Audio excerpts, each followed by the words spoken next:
बच्चों, let's read out the question first.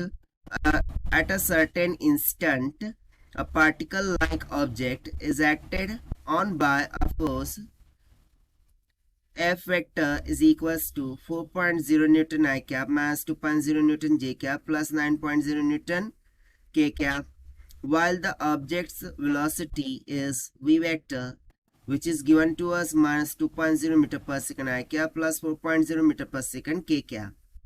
What is the instantaneous rate at which the force does work on the object?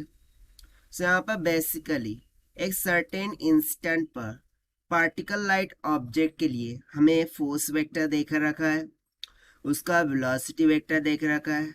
अब पूछ क्या रहा है? To find out the instantaneous rate at which the force does work on the object. तो चलिए देख लेते हैं हम इसको सोल्यूशन से, but before of its let's talk about the key concept which we are going to use here for this question. Now you just tell me that one thing, कि instantaneous rate at which the force does work on the object, ये basically क्या होता है? dw by dt ही तो होता है, that is rate of change of work done with respect to time, और ये किसके इक्वल होता है? पावर के, यानी कि इनडायरेक्टली वो हमसे क्या कैलकुलेट करने को बोल रहा है? पावर। तो ऐसी सिंपल से फॉर्मूले का हम यहाँ पर यूज करेंगे ना। उसके अलावा यदि मैं वर्क डन का फॉर्मूला लिखूं सो वो सिंपली क्या आ जाता है? फोर्स इनटू डिस्प्लेसमेंट के बराबर। सो चलिए सबसे पहले हम सिंप्लीफाई करते हैं। सो यहाँ से मैं रेट लिख दूंगा, that is power is equals to d डब्ल्यू by d t. So this will be equals to d. सो यहाँ पर देखिए वर्क डन होता है force vector into displacement vector divided by dt, this is equals to p। So यहाँ से p will be equals to, f को हम कॉमन काट लेंगे क्योंकि वो कांस्टेंट टर्म होगी। सो यहाँ पर क्या आ जाएगा? d by dt of s vector. Now see rate of change of displacement with respect to time क्या होता है? वेलोसिटी होता है, यानी कि सिंपली मुझे p इक्वल्स टू क्या मिल गया? The force vector into velocity vector के बराबर।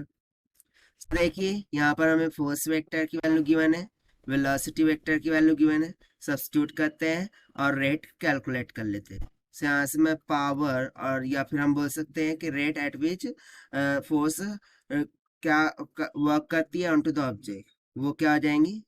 This will be equals to force vector. So वो हमें गिवन है 4 आई कैप, यहाँ पर हम यूनिट्स नहीं लेके चलेंगे, 4 आई कैप माइनस 2 जे कैप प्लस 9 के कैप। इसका हमें डॉट प्रोडक्ट करना है विथ वेलोसिटी वेक्टर, और वो है माइनस 2 आई कैप प्लस 0 जे कैप, क्योंकि जे का कॉम्पोनेंट यहाँ पर मिसिंग है बट हमें यहाँ पर कंसिडर करना होगा, राइट, ताकि हमारा सिंप्लीफिकेशन सही हो। एंड देन 4 के कैप है। सो देखिए डॉट प्रोडक्ट का मैं एक रूल बता दूं कि i इंटू आई करेंगे सो 1 हो जाएगा, लेकिन i इंटू जे करेंगे सो 0 हो जाएगा, यानी कि सेम वेक्टर से यदि करते हैं सो वो 1 हो जाता है, राइट। सो यहाँ सिंपली क्या आ जाएगा? p will be equals to 4 into minus 2 कितना हो गया? माइनस का 8, i इंटू आई 1 हो गया, उसको लिखने की जरूरत नहीं है। माइनस 2 इंटू 0 कितना हो गया? 0 प्लस 9 इंटू 4, 9 4 कितना होता है? 36 के इंटू के 1 हो गया। तो 36 माइनस 8 से यहाँ से p इक्वल्स टू कितना निकल के आ जाएगा? 28 वाट की इक्वल, और यही हो जाएगा हमारा आंसर फॉर दिस क्वेश्चन जो कि हमसे पूछा गया था, जिसको हमने सॉल्व किया by using the conceptual formula of power से एंड वर्क डन से।